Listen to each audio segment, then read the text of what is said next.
ഇന്നൊരു ചെറിയ യാത്രയായിട്ട് വന്നിട്ടില്ല കേട്ടോ. എവിടേക്കാണെങ്കിൽ ക്യൂൻ ഓഫ് ഹിൽസ് എന്നറിയപ്പെടുന്ന നമ്മുടെ സ്വന്തം ഊട്ടി. പോകുന്ന വഴിയിലാണ്. മസനഗുഡി വഴി ഊട്ടിയൊന്നുമല്ല കേട്ടോ. ഞങ്ങൾ പോയത് കോയമ്പത്തൂർ വഴി ഊട്ടിയാണ്. പോകുന്ന വഴിയിൽ തന്നെ ഊട്ടിയുടെ നല്ല അടിപൊളി കാഴ്ചകൾ ഇങ്ങനെ കാണാം. ചുരം കയറി തുടങ്ങിയപ്പോഴേ ഞങ്ങളിങ്ങനെ വണ്ടി നിർത്തി നിർത്തി നിർത്തി കാഴ്ചകൾ കണ്ടതിന് ശേഷമായിട്ട് യാത്ര കണ്ടിന്യൂ ചെയ്തത്.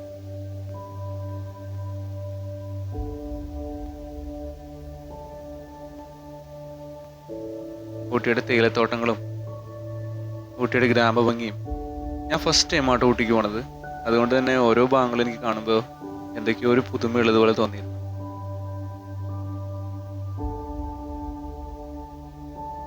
ഊട്ടിയെ കുറിച്ച് പറയുകയാണെങ്കിൽ സമുദ്രനിരപ്പിൽ നിന്ന് ഏകദേശം 7000 to 8000 ഫീറ്റ് ഹൈറ്റിലാണ് ഊട്ടി നിൽക്കുന്നത്. അതുകൊണ്ട് തന്നെ പോയ സമയത്ത് നല്ല തണുപ്പുണ്ടായിരുന്നു. ഞങ്ങൾ തൃശ്ശൂരിൽ നിന്നാണ് പോയത്. തൃശ്ശൂരൊക്കെ നല്ല ചൂടുള്ള സമയമല്ലേ ഇപ്പോൾ. അതുകൊണ്ട് തന്നെ ഊട്ടിയിലെത്തിയപ്പോൾ ഒരു പ്രത്യേക ക്ലൈമറ്റ് ആയിരുന്നു. ഞങ്ങൾ അവിടെ നേരെ ആദ്യം തന്നെ ഭക്ഷണം കഴിക്കാൻ വേണ്ടി ഹോട്ടലിലേക്കാണ് കയറിയത്. അത് ഊട്ടി തന്നെയാണ് കേട്ടോ. ഊട്ടിയിലാണ് ആ ഹോട്ടലുള്ളത്. അവിടുന്ന് ഒരു മസാല ദോശ ഓർഡർ ചെയ്തു. പിന്നെ ഒരു ചായയിലെ കോഫിയാണ് ഓർഡർ ചെയ്തത്. അങ്ങനെ കോഫിയും മസാല ദോശയൊക്കെ കഴിച്ചു. അത്യാവശ്യം കുഴപ്പമില്ല കേട്ടോ. നല്ല റിച്ച് മസാല ദോശയായിരുന്നു. കാഷ്യൂനട്ടും അതൊക്കെ ഇട്ടിട്ടുള്ളൊരു മസാല ദോശയായിരുന്നു. അവിടെ നേരെ പോയത് റോസ് ഗാർഡനിലേക്കാണ്. റോസ് ഗാർഡനിൽ ടിക്കറ്റ് എടുക്കുന്നതിന് മുന്നേ അവർ പറഞ്ഞിട്ടുണ്ടായിരുന്നു പൂക്കളൊന്നും ഉണ്ടാവില്ല എന്നുള്ളത്. എന്നാലും കുഴപ്പമില്ല എന്ന് വെച്ച് ടിക്കറ്റൊക്കെ എടുത്തു. ഗാർഡനകത്ത് കയറി. അവർ പറഞ്ഞ പോലെ തന്നെ ഗാർഡൻ മാത്രമുണ്ട്, എവിടെയും പൂക്കൾ ഉണ്ടായിരുന്നില്ല. പൂക്കളുണ്ട്, സീസണൊക്കെ കഴിഞ്ഞ് പൂക്കുന്ന അവിടെ ഇവിടേക്ക് ആയിട്ട് കുറച്ച് പൂക്കൾ ഉണ്ടായിരുന്നു. എന്തായാലും കുഴപ്പമില്ല എന്ന് വെച്ച് ഗാർഡൻ മൊത്തം ഒന്ന് നടന്നു. ഉച്ചയാവാറായിട്ടുണ്ടായിരുന്നു കേട്ടോ. അതുകൊണ്ട് തന്നെ അത്യാവശ്യം നല്ല വെയിലുണ്ടായിരുന്നു. ചൂടൊട്ടും തന്നെ ഉണ്ടായിരുന്നില്ല, നല്ല വെയിലായിരുന്നു. അപ്പോൾ മൊബൈലിൽ ടെമ്പറേച്ചർ നോക്കുമ്പോൾ 20 ഡിഗ്രി 21 ഡിഗ്രി ആയിരുന്നു കേട്ടോ. പക്ഷെ എന്നാലും കുഴപ്പമില്ല. ആ വെയിൽ കൊണ്ട് നടക്കാൻ തന്നെ ഭയങ്കര രസമല്ലേ, ഈ തണുപ്പ് കാറ്റും വെയിലൊക്കെ കൂടി.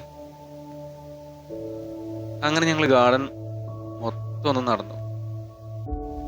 പിന്നെ വിചാരിക്കുന്ന പോലെയല്ല കേട്ടോ, ഗാർഡൻ അത്യാവശ്യം നടക്കാനുണ്ട്. പിന്നെ ഊട്ടിയുടെ ഭംഗി എന്ന് വെച്ചാൽ ഇതാണ്, മലനിരകളുടെ ഇടയിലുള്ള ചെറിയ ചെറിയ ഗ്രാമങ്ങളും ഒക്കെ ആയിട്ട്. അപ്പോൾ അവർ പറഞ്ഞിട്ടായിരുന്നു താഴത്തെ ഭാഗത്ത് കുറച്ച് പൂക്കൾ അവിടെ ഇവിടെയൊക്കെ ഉണ്ടാവുന്നത്. ഞങ്ങൾ താഴത്തേക്ക് ഇറങ്ങി. അവിടെ കുറച്ച് പൂക്കൾ, വളരെ കുറച്ചുണ്ടായിരുന്നുള്ളൂ. അത് പുതിയത് നട്ടതാന്ന് പറഞ്ഞത്. അപ്പോൾ അതിൽ കുറച്ച് പൂക്കളുണ്ടായിരുന്നു. അതല്ലാതെ വേറെ എവിടെയും കാര്യമായിട്ട് പൂക്കളൊന്നും കാണാൻ പറ്റിയിട്ടുണ്ടായിരുന്നു. പിന്നെ ഇങ്ങനെ ഈ പുല്ല് സെറ്റ് ചെയ്തിട്ടില്ലേ, അത് കാണാൻ ഒരു പ്രത്യേക ഭംഗിയായിരുന്നു കേട്ടോ. അതൊക്കെ കണ്ട് ഞങ്ങൾ മെല്ലെ തിരിച്ചു കയറി. നേരെ പോയത് ഒരു മ്യൂസിയത്തിലേക്കാണ്, ഊട്ടിയുടെ പുരാതന മ്യൂസിയം എന്ന് പറഞ്ഞിട്ട്. അവിടെ ആരും കാണാനുമില്ല, അവിടെ പ്രത്യേകിച്ചൊന്നും ഇല്ലാന്ന് തോന്നിയതുകൊണ്ട് തന്നെ ഞങ്ങൾ മെല്ലെ അവിടെ നിന്ന് സ്കിപ്പായി. അവിടെ നേരെ പോയത് ഞങ്ങളുടെ റൂമിലേക്ക് കേട്ടോ. റൂം ബുക്ക് ചെയ്തിട്ടുണ്ടായിരുന്നു. ഷെർലോക്ക് എന്ന് പറഞ്ഞൊരു ചെറിയൊരു ബ്രിട്ടീഷ് ബംഗ്ലാവ് ആയിരുന്നു റൂം. അപ്പോൾ പോകുന്ന വഴിയാട്ടോ റൂമിലേക്ക്. നല്ല അടിപൊളി വഴിയാണ്. ചെറിയൊരു ഓഫ് റോഡ് ഉണ്ടെന്നും കൂടെ വേണമെങ്കിൽ പറയാം. പോകാനൊക്കെ കുറച്ച് ബുദ്ധിമുട്ടാണ്. ഗൂഗിൾ മാപ്പൊക്കെ ഇട്ടിട്ടാണ് അങ്ങോട്ട് പോയത്. അവിടുന്ന് നേരെ ഞങ്ങൾ എത്തി. വന്നപ്പോൾ തന്നെ ഞങ്ങൾക്ക് ഭയങ്കര ഇഷ്ടമായിരുന്നു. നല്ല ഒരു കാം ആൻഡ് ക്വൈറ്റ് സ്ഥലമായിരുന്നു. അവിടെ ചെന്നു ഞങ്ങളുടെ ചെക്ക് ഇൻ പ്രോസസ്സും കാര്യങ്ങളൊക്കെ കഴിച്ചു. ഇനി ഇതൊന്ന് മൊത്തം ചുറ്റി നടന്ന് കാണണം. അത് കഴിഞ്ഞിട്ട് പുറത്തേക്ക് ഇറങ്ങണം. ഇതൊക്കെയായിരുന്നു പ്ലാൻ. അവിടെ നേരെ ഉള്ളിലേക്ക് പോയി ഞങ്ങളുടെ റൂമിൻ്റെ ഭാഗത്തൊക്കെ എത്തി. റൂമൊക്കെ സാധനങ്ങളൊക്കെ കൊണ്ടുവച്ച് ഞങ്ങൾ പുറത്തേക്ക് ഇറങ്ങി. ഇതിലേ നമുക്ക് പുറത്തേക്ക് ഇറങ്ങാം. അങ്ങനെ പുറത്തേക്ക് ഇറങ്ങി. അവിടെ ലോണൊക്കെ ചെയ്തിട്ടുണ്ട്. ലോൺ നല്ല വൃത്തിയായിട്ട് ചെയ്തിട്ടുണ്ട്. നല്ല മെയിൻ്റനൻസ് ഒക്കെ ഉണ്ട് കേട്ടോ. അതൊക്കെ കഴിഞ്ഞ് ഞങ്ങൾ മെല്ലെ വണ്ടി എടുത്ത് പുറത്തേക്ക് ഇറങ്ങി. ഇനി അടുത്ത പരിപാടി എന്ന് വെച്ച് കഴിഞ്ഞാൽ ഭക്ഷണം കഴിക്കലും സൈറ്റ് സീയിങ്ങും ആണ്. ആദ്യം കണ്ടത് അവിടെ ഒരു CSI ചർച്ച് ഉണ്ടായിരുന്നു കേട്ടോ. ചർച്ചിലേക്കാണ് ആദ്യം പോയത്. ഇതൊന്നും ഒട്ടും പ്ലാൻ ചെയ്തിട്ടുള്ള പരിപാടിയല്ലായിരുന്നു. ഞങ്ങൾ ഗൂഗിൾ മാപ്പ് ഇടുന്നു, ഓരോ സ്ഥലങ്ങൾ പോയി കാണുന്നു. അങ്ങനെയാണ്. ഞാൻ ഫസ്റ്റ് ടൈം ആയിരുന്നു പറഞ്ഞല്ലോ. ഈ ഫസ്റ്റ് ടൈം ആയതുകൊണ്ട് തന്നെ ഊട്ടിയെക്കുറിച്ച് ഒരു ഐഡിയ ഉണ്ടായിരുന്നില്ല. അപ്പം നമ്മൾ ഗൂഗിൾ മാപ്പിലാണ് എല്ലാ കാര്യങ്ങളും സെറ്റ് ചെയ്തിട്ട് യാത്ര ചെയ്തുകൊണ്ടിരിക്കുന്നത്. അങ്ങനെ CSI പള്ളിയുടെ ഉള്ളിലേക്ക് കയറി. വളരെ പഴയ കാലത്തുള്ളൊരു പള്ളി കേട്ടോ. അതുപോലെ തന്നെ അധികം സന്ദർശകരും ഉണ്ടായിരുന്നില്ല അതിനകത്ത്. അപ്പം ഞങ്ങൾ പള്ളിയുടെ ബാക്കിലെ ഒരു സെമിത്തേരി കണ്ടു. പള്ളിയുടെ കാണുമ്പോൾ തന്നെ ഒരു പഴയ ഒരു ശവക്കല്ലറുകളൊക്കെ ആയിട്ട് കാണാൻ നല്ല രസമായിരുന്നു. അതുകൊണ്ട് തന്നെ സെമിത്തേരി കൂടെ കണ്ടിട്ട് ഇറങ്ങാമെന്ന് വിചാരിച്ചു. സെമിത്തേരിയുടെ അകത്തേക്ക് പോയി. സെമിത്തേരിയുടെ സൈഡുകളിലൊക്കെ നല്ലോണം പൂക്കളൊക്കെ വെച്ച് പിടിപ്പിച്ചിട്ടുണ്ട് കേട്ടോ. പിന്നെ നമ്മുടെ നാട്ടിൽ കാണുന്ന പോലത്തെ ഒരു സെമിത്തേരി അല്ല ഇവിടെ. ഇവിടെ മൊത്തം കല്ലറകളായിട്ട് തന്നെ പണിത് വെച്ചേക്കാം കേട്ടോ. അത് പഴയതുമായിട്ടും പുതിയതായിട്ടും ഒക്കെ ഉണ്ട്. അവിടുന്ന് നേരെ പോയത് ബൊട്ടാണിക്കൽ ഗാർഡനിലാണ്. ഒരുപാട് കറങ്ങി തിരിഞ്ഞിട്ടാട്ടോ ബൊട്ടാണിക്കൽ ഗാർഡനിലെത്തിയത്. അവിടെ പോയി ഞങ്ങൾ വണ്ടിയൊക്കെ പാർക്ക് ചെയ്തു, ടിക്കറ്റ് എടുത്ത് അതിനകത്ത് കയറി. ഇവിടെ ഒരുപാട് ആൾക്കാരുണ്ടായിരുന്നു കേട്ടോ. സ്കൂളിൽ നിന്നൊക്കെ കുട്ടികളൊക്കെ ടൂർ വന്നിട്ട് ഗാർഡനിൽ അവിടെ ഇവിടെ കയറി കളിക്കുന്നുണ്ടായിരുന്നു. എന്തായാലും നല്ല അടിപൊളി സ്ഥലമാണ്, എനിക്ക് ഭയങ്കര ഇഷ്ടമായി, നല്ല രസമുണ്ട്. അവിടുന്ന് നേരെ പോയത് ദൊഡ്ഡപ്പേട്ടയിലേക്ക് കേട്ടോ. അതായത് ഊട്ടിയുടെ ഏറ്റവും ഹയസ്റ്റ് പീക്കായിട്ടുള്ള ദൊഡ്ഡപ്പേട്ടയിലേക്കാണ്. ദൊഡ്ഡപ്പേട്ടയെ കുറിച്ച് പറയുകയാണെങ്കിൽ ഒരു 8000 അടിക്ക് മുകളിൽ ഹൈറ്റ് ഉള്ള സ്ഥലമാണ് ദൊഡ്ഡപ്പേട്ട. നമ്മൾ ദൊഡ്ഡപ്പേട്ടയിലേക്ക് പോകുന്ന വഴി നമുക്ക് വണ്ടിക്ക് പൈസ കൊടുക്കണം, അവിടെ കയറണമെങ്കിൽ ടിക്കറ്റിൻ്റെ പൈസ കൊടുക്കണം, എല്ലാം ഉണ്ട് കേട്ടോ. അതൊക്കെ കഴിഞ്ഞ് നമ്മൾ ഏറ്റവും പീക്കിലെത്തി കഴിഞ്ഞാൽ അവിടെ നല്ല വ്യൂ പോയിന്റ്സും കാര്യങ്ങളൊക്കെ കാണാനുണ്ട്. ഞങ്ങൾ ലഞ്ചും അവിടെ തന്നെയാട്ടോ കഴിച്ചത്. അവിടെ TTDCയുടെ ഒരു ഹോട്ടലുണ്ട് ഏറ്റവും മുകളിൽ. അവിടുന്ന് ഞങ്ങൾ 2 ഫ്രൈഡ് റൈസ് ഓർഡർ ചെയ്തു. നല്ല വെയിലത്തിരുന്ന് ഔട്ട് സൈഡിലിരുന്നിട്ടാണ് ഫ്രൈഡ് റൈസ് കഴിച്ചത്. എന്തായാലും നല്ല ഫ്രൈഡ് റൈസ് ആയിരുന്നു. അവിടുന്ന് മെല്ലെ താഴേക്ക് ഇറങ്ങി. പിന്നെ ഞങ്ങൾ ഇന്ന് എവിടേക്കും കറങ്ങാനുള്ള ഒരു പ്ലാനൊന്നും ഉണ്ടായിരുന്നില്ല കേട്ടോ. ഏകദേശം ഈവനിങ് ആവാറായി. മെല്ലെ റൂമിലേക്ക് പോന്നു. റൂമിൻ്റെ ഭാഗത്തൊക്കെ ഒന്ന് കറങ്ങാമെന്ന് വിചാരിച്ചു. ഞങ്ങളുടെ റൂമിൻ്റെ പുറത്തുനിന്ന് നോക്കുമ്പോൾ ഒരു വ്യൂ ആണ് കേട്ടോ ഇത്. ഈവനിങ് ആയിരുന്നു, അപ്പോൾ നല്ല തണുത്ത കാറ്റും ഉണ്ടായിരുന്നു. ഞങ്ങളുടെ താഴ്ഭാഗത്ത് മുഴുവൻ ക്യാരറ്റിൻ്റെ കൃഷിയും കാര്യങ്ങളൊക്കെ ആയിരുന്നു കേട്ടോ. ഇതാണ് കേട്ടോ ഞങ്ങളുടെ ഇവിടുത്തെ ഡിന്നർ കഴിക്കാനുള്ള ഏരിയ, ഡൈനിങ് ഏരിയ. ആദ്യം ഞാനൊരു സൂപ്പ് പറഞ്ഞു. അപ്പോൾ സൂപ്പ് വന്നു. നല്ല അടിപൊളി സൂപ്പായിരുന്നു കേട്ടോ. ചിക്കൻ സൂപ്പായിരുന്നു, ചിക്കൻ ക്രീം സൂപ്പ്. അത് കഴിഞ്ഞിട്ട് ചിക്കൻ സാലഡ് പറഞ്ഞു. അത് കഴിഞ്ഞിട്ട് ഒരു സ്പെഷ്യൽ സാധനം, അത് എന്താണെന്ന് എൻ്റെ പേര് ഞാൻ ഓർക്കണില്ല. എന്തായാലും എല്ലാം കഴിച്ച് വയറൊക്കെ നിറച്ച് കിടന്നു. പിറ്റേ ദിവസം മോർണിംഗ് ആയി. വീണ്ടും നമ്മൾ ബ്രേക്ക്ഫാസ്റ്റിലേക്ക് എത്തി. ബ്രേക്ക്ഫാസ്റ്റ് ബൊഫേ ആണ് കേട്ടോ. ബ്രേക്ക്ഫാസ്റ്റ് അവിടെ കോംപ്ലിമെൻ്ററി ആണ്, അപ്പോൾ അതുകൊണ്ട് ഇഷ്ടമുള്ളത് എടുത്ത് കഴിക്കാം നമുക്ക്. അങ്ങനെ മെനു ഒക്കെ കൊണ്ടുവച്ചു. ഞാനൊരു ഇഡ്ഡലിയും സാമ്പാറും വടയും. വട എന്ന് വെച്ചാൽ നമ്മുടെ നാട്ടിൽ കിട്ടുന്ന വടയൊന്നല്ല കേട്ടോ. ഇവിടെ നമ്മുടെ ബോൾ പോലെയാണ് വട, അത് കാണുന്നതാണ് വട. എന്തായാലും ഇഡ്ഡലി സാമ്പാർ അടിപൊളിയായിരുന്നു. അവിടെ ഞങ്ങൾ മെല്ലെ നടക്കാൻ ഇറങ്ങി പുറത്തേക്ക്. ഇന്നലെ വൈകുന്നേരം കണ്ട ക്യാരറ്റിൻ്റെ കൃഷിയും കാര്യങ്ങളൊക്കെ കാണുന്നുള്ളതായിരുന്നു പരിപാടി. പക്ഷേ ഇങ്ങനെ ഒന്ന് കാണുന്നല്ലാതെ അവിടേക്ക് ഇറങ്ങാൻ ഞങ്ങൾക്ക് പറ്റിയില്ല. കാരണം അതിന് വഴി എവിടേക്കാന്നൊന്നും കാര്യങ്ങളൊന്നും അറിയില്ലായിരുന്നു. അങ്ങനെ അതൊക്കെ കുറേ നേരം കണ്ടു. ഞങ്ങൾ മെല്ലെ പുറത്തേക്ക് ഇറങ്ങി. ഇന്ന് ഊട്ടിയുടെ വേറെ ചില ഭാഗങ്ങളിലേക്ക് പോകാനാണ് പ്ലാൻ. ആൾക്കാരും ഒന്നും അധികം ഇല്ലാത്ത തിരക്കില്ലാത്ത ഏരിയകളിൽ പോകാനായിരുന്നു പ്ലാൻ. അങ്ങനെ ഞങ്ങൾ ഇറങ്ങി. ഒരുപാട് കൃഷിയും കാര്യങ്ങളൊക്കെയുള്ള ഒരു ഏരിയയിലേക്ക് വന്നിട്ടു. അവിടെ ഞങ്ങൾ കുറച്ച് കഴുതകളെ കണ്ടു. ഞാൻ ഫസ്റ്റ് ടൈമാണ് കഴുതേനെ കാണുന്നത് കേട്ടോ. അതും ഇങ്ങനത്തെ ടൈപ്പ് കഴുതേനെ കാണുന്ന ആദ്യമായിട്ടാണ്. നല്ല കളറും കാര്യങ്ങളൊക്കെ ഉണ്ട്. ശരിക്കും ഒരു കുതിരയുടെ മുഖം പോലെ തോന്നിയത് എനിക്ക്.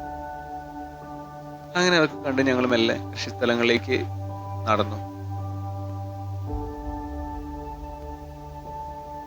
ക്യാരറ്റ് കിട്ടുകയാണെങ്കിൽ പറിക്കാന്നുള്ള പരിപാടിയായിരുന്നു ഉണ്ടായിരുന്നത്. പക്ഷേ ഞങ്ങൾ ചെല്ലുമ്പോഴത്തേനും ക്യാരറ്റിന്റെ വിളവെടുപ്പൊക്കെ ഏകദേശം ഓരോ ഭാഗങ്ങളിൽ കഴിഞ്ഞു വരുന്നുണ്ടായിരുന്നു. ആ കണ്ടില്ലേ, ആ ഭാഗത്തെല്ലാം ക്യാരറ്റിന്റെ വിളവെടുത്ത് കഴിഞ്ഞതാണ്. ഞങ്ങളതൊക്കെ ജസ്റ്റ് നോക്കിയിരുന്നു. പിന്നെ കണ്ടത് ഊട്ടിപ്പൂ കണ്ടിരുന്നു അവിടെ. സാധാരണ എല്ലാവരും ഊട്ടിപ്പൂ വാങ്ങുക ചെയ്യാറ്. ഞങ്ങളവിടെ റോഡ് സൈഡിൽ ഇങ്ങനെ കണ്ടപ്പോൾ ഞങ്ങൾ ജസ്റ്റ് പറിച്ചു. ഒരു ബഞ്ച് ഊട്ടിപ്പൂ ഞങ്ങൾ പറിച്ചു. നല്ല രസമുണ്ടായിരുന്നു കേട്ടോ കാണാൻ. നമ്മൾ വാങ്ങുന്നതിനുള്ള കുറച്ച് ത്രില്ലല്ലേ പറിച്ചെടുത്തിട്ട് ഉപയോഗിക്കുന്നത്. അത് കഴിഞ്ഞിട്ട് ഞങ്ങൾ വീണ്ടും തിരിച്ച് ക്യാരറ്റ് ഫാം, ഒരു ക്യാരറ്റിൻ്റെ ഒരു ഫാക്ടറി ഉണ്ടായിരുന്നു അവിടെ, അങ്ങോട്ടേക്ക് പോയി. അതൊക്കെ കണ്ടു. അവർ 3 ക്യാരറ്റ് തന്നു. അതും കഴിച്ച് മെല്ലെ ബോട്ട് ഹൗസിലേക്ക് പോയി. ബോട്ട് ഹൗസിൽ ടിക്കറ്റൊക്കെ എടുത്ത്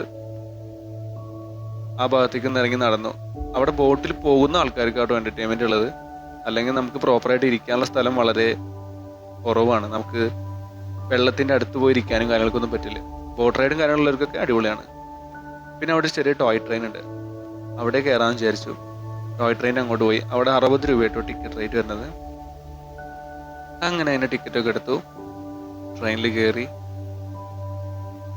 ചെറിയൊരു യാത്ര, ചെറുതെന്ന് വെച്ചാൽ വളരെ ചെറുത്, ഒരു 1 കിലോമീറ്ററും കൂടി ഉണ്ടാവില്ല. വളരെ മെല്ലെ സ്റ്റാർട്ട് ചെയ്തു, മെല്ലെ പോയി. അതുപോലെ തന്നെ റിവേഴ്സ് വന്ന് കയറിയ സ്ഥലത്ത് തന്നെ കൊണ്ട് ഇറക്കും, അത്രയേ ഉള്ളൂ. ഞാൻ വിചാരിച്ചു ട്രെയിനിൽ കയറിയപ്പോൾ ഒരുപാട് ദൂരമൊക്കെ ഉണ്ടാവുമെന്ന്. അത് കുറച്ചും കൂടി ദൂരം ഉണ്ടെങ്കിൽ നന്നായിരുന്നു കേട്ടോ, പക്ഷേ വളരെ കുറച്ചേ ഉണ്ടായിരുന്നുള്ളൂ. എന്തായാലും കുഴപ്പമില്ല, ഒരു ചെറിയൊരു റൈഡ്.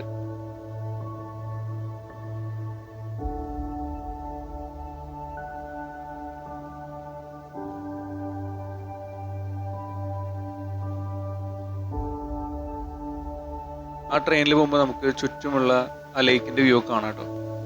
അവിടുന്ന് നേരെ പോയത് പ്രസിദ്ധമായ നമ്മുടെ ഊട്ടി റെയിൽവേ സ്റ്റേഷനിലേക്കാണ്. സംഭവം ഒരുപാട് പണികളൊക്കെ നടക്കുന്നതുകൊണ്ട് എൻട്രൻസിന്റെ ഭാഗമൊക്കെ പൊളിച്ചിട്ടേക്കാം കേട്ടോ. ഒരു സൈഡിലൂടെ ആയിരുന്നു കയറാനുള്ള എൻട്രൻസ് ഒക്കെ. അവിടെ പോയി ഞങ്ങളവിടെ എത്തുമ്പോൾ ഉച്ചയായിട്ടുണ്ട്. 12:46 സമയം. 1:50 2 മണിക്കാണ് അവിടെ ട്രെയിൻ വരുന്നത്. എന്തായാലും കുഴപ്പമില്ലാന്ന് വെച്ച് ട്രെയിൻ കാണാൻ വേണ്ടി വെയിറ്റ് ചെയ്തു.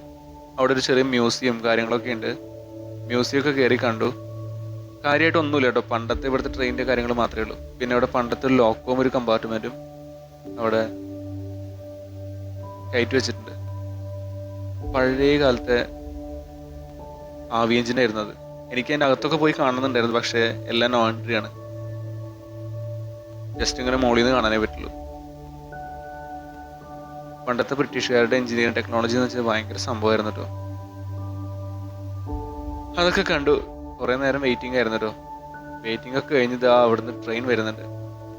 എനിക്ക് ആ പണ്ടത്തെ ഊട്ടി ട്രെയിനിൻ്റെ ഒരു മനസ്സിൽ അത് മാത്രമേ ഉള്ളൂ കേട്ടോ. പക്ഷേ ട്രെയിൻ അവിടുന്ന് വന്നു. എൻജിൻ കണ്ടപ്പോൾ എൻ്റെ മൊത്തം കിളി പോയി. ഞാൻ വിചാരിച്ചൊരു ടൈപ്പ് എൻജിൻ അല്ലായിരുന്നു, നോർമൽ ടൈപ്പ് നമ്മുടെ ഡീസൽ എൻജിൻ ആയിരുന്നു ട്രെയിൻ ഉണ്ടായിരുന്നത്. പിന്നെ എന്തായാലും ഇതുവരെ വന്നതല്ലേ, ട്രെയിൻ കണ്ടിട്ട് പോകാന്നുള്ള ഒറ്റൊരു ഇതുകൊണ്ടാണ് അവിടെ നിന്നത് തന്നെ. എന്തായാലും കുഴപ്പമില്ല, ട്രെയിനൊക്കെ കണ്ടു.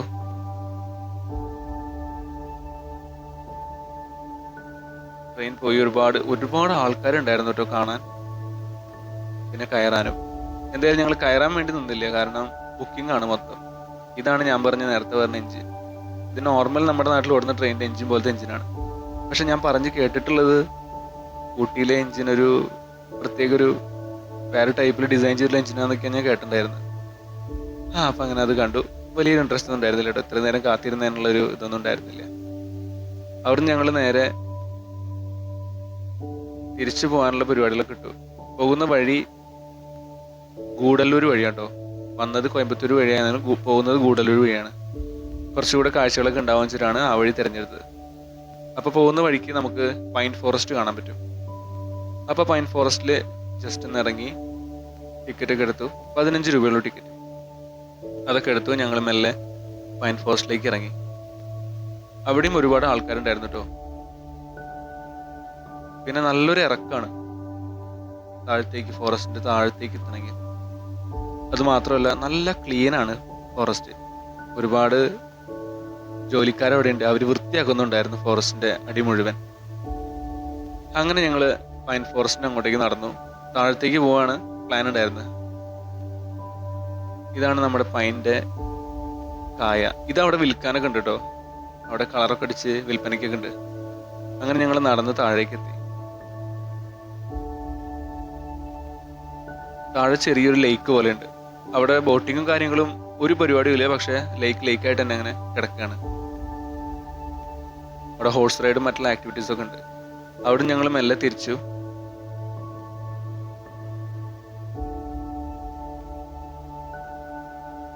പോകുന്ന വഴിയൊക്കെ ഭയങ്കര രസമാട്ടോ. പിന്നെ ഈ വഴി വരുന്നവരുടെ ശ്രദ്ധയ്ക്ക് റോഡ് അത്ര നല്ലതൊന്നുമല്ല. ഇപ്പോൾ മൊത്തം പൊളിച്ച് വീണ്ടും പണി നടന്നുകൊണ്ടിരിക്കുകയാണ് അവിടെ. വരുന്ന വഴിക്കും ഒരുപാട് ക്യാരറ്റ് കൃഷിയും കാര്യങ്ങളൊക്കെ ഉണ്ട് കേട്ടോ. സംഭവം ക്യാരറ്റ് കൃഷി കണ്ട് നമുക്ക് മതിയാവും, അത്ര അധികം ഉണ്ട്. അങ്ങനെ ഞങ്ങള് ഗൂഡല്ലൂരിനൊക്കെ എത്താറായി. അവിടെ ഒരുപാട് യൂക്കാലിപ്സ് മരങ്ങളുടെ ഒരു ചെറിയൊരു ഫോറസ്റ്റ് ഉണ്ട്. നല്ല രസമായിട്ട് കാണാം. നമ്മൾ പോയി ഈ യാത്രയിൽ എനിക്ക് ഇഷ്ടപ്പെട്ടൊരു വനമായിരുന്നത്. നല്ല രസമുണ്ടായിരുന്നു കാണാൻ. അധികം വെളിച്ചവും കാര്യങ്ങളൊന്നും ഇല്ലാതെ ഇങ്ങനെ മരങ്ങൾ ഇങ്ങനെ റോട്ടിലേക്ക് ഇങ്ങനെ ഒരു കൂട് പോലെ വന്ന് നിൽക്കുന്ന ഒരു ഫീലായിരുന്നു. അതിൽ അടിപൊളിയായിരുന്നു. എനിക്ക് ഭയങ്കര ഇഷ്ടമായിരുന്നു അത്. അതൊക്കെ കഴിഞ്ഞ് ഞങ്ങൾ വീണ്ടും യാത്ര ചുരം ഇറങ്ങി ഇറങ്ങി ഇറങ്ങി തുടങ്ങി. താഴത്തേക്ക് ഇറങ്ങി തുടങ്ങുമ്പോഴത്തേന് ടെമ്പറേച്ചർ ഭയങ്കരമായിട്ട് മാറിയിട്ടോ. അങ്ങനെ സൂര്യനൊക്കെ അസ്തമിച്ച് തുടങ്ങി. ഞങ്ങൾ ഈ യാത്ര മെല്ലെ അവസാനിപ്പിക്കുകയാണ്. ചെറിയൊരു യാത്രയായിട്ട് വീണ്ടും വരാം.